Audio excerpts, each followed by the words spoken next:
महाराष्ट्र के बीएमसी चुनाव में वोटिंग डे से ठीक पहले नियमों में बड़ा बदलाव किया गया है, जिसके बाद सियासी हलचल तेज हो गई है। विपक्ष की तरफ से इसे साजिश करार दी गई है। विपक्ष की तरफ से कहा गया है कि आयोग ने ये बदलाव बिना किसी जानकारी के किए हैं।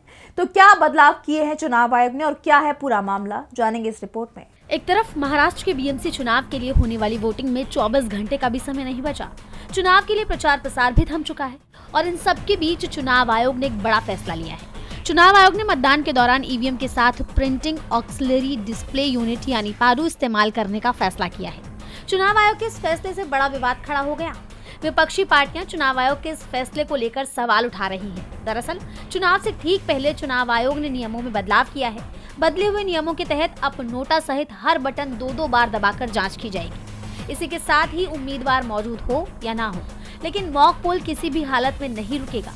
जबकि पहले मॉक पोल की पूरी वीडियो रिकॉर्डिंग जरूरी कर हर चरण को कैमरे की सख्त निगरानी में रखने का फैसला किया गया है। इसी के साथ चुनाव आयोग ने ईवीएम के साथ प्रिंटिंग ऑक्सिलरी डिस्प्ले यूनिट यानी पाडू इस्तेमाल करने का फैसला किया है और इसी को लेकर विवाद खड़ा हुआ है। बता दें कि पाडू मशीन एक छोटा उपकरण है जिसे ईवीएम से जोड़ा जाएगा। इस सिस्टम से कंट्रोल यूनिट और बैलेट यूनिट को जोड़ने के आदेश जारी किए गए हैं। वहीं राज ठाकरे ने चुनाव आयोग के नए फैसले की कड़ी आलोचना की है। उन्होंने सवाल किया, इस चुनाव के लिए ये नियम क्यों है? ये मुद्दा विधानसभा या लोकसभा में क्यों नहीं उठा? पुराने नियम को वापस लाने की क्या जरूरत महसूस हुई? ये नई मशीनें क्या है? लोगों को नहीं पता, हमें भी नहीं पता।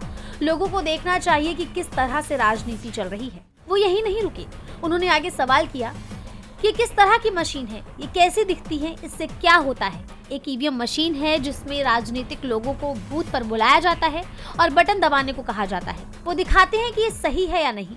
अब एक नई मशीन आ गई है, वो इसे राजनीतिक दलों को दिखाना नहीं चाहते थे।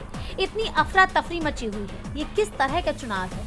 आखिर चल क्या रहा है? चुनाव आयोग के इस फैसले ने राजनीतिक बहस छेड़ दी है। वहीं अब देखना होगा कि विपक्ष के इन तमाम सवालों का जवाब चुनाव आयोग की तरफ से दिया जाता है या नहीं। साथ ही इन बदले हुए नियमों से चुनाव पर क्या असर देखने को मिलता है। डीबी लाइव की रिपोर्ट।